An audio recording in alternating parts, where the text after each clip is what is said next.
הרב מולה מתתיה גרג'י נולד בליל שבת כ"ו בכסלו, יום ב' בחנוכה תר"ה.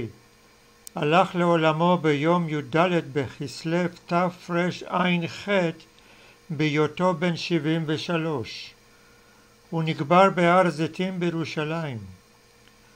מורנו ורבנו וסבי הגדול, הרב הגאון הצדיק, מנהיג הקהילה הדגול, מולה מתתיה גרג'י זכר צדיק לברכה, דמותו המופלאה ורבת החסד היא נר ומופת לרגלינו.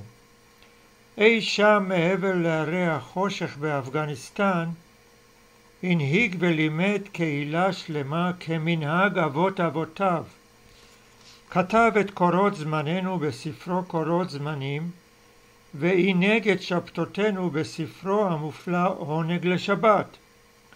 בפתיחה לספרו עונג לשבת כותב: ובכלל אהבת השם לאהוב את כל ישראל, ובעיקר האהבה להוכיחם ולהדריכם בדרך השם, וזה שלא לשנוא שום אדם מישראל, ואם חטאו לו ימחל מיד, וילמד תמיד זכות וסנגוריה על ישראל, ורמז לכך וראה טוב בירושלים, כלומר ראה בטובים שבהם.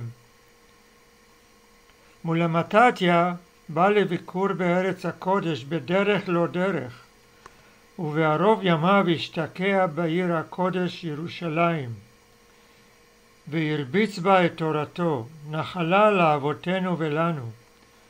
בניו הרבנים יוסף, אשר ויחזקאל המשיכו את דרכו. זכות גדולה נפלה בחלקנו, העדה האפגנית הנפלאה, על שזכינו בהנהגתו של גאון זה. שומה עלינו לשמור ולשמר את מסורת אבותינו הנהדרת, זכר צדיקים לברכה.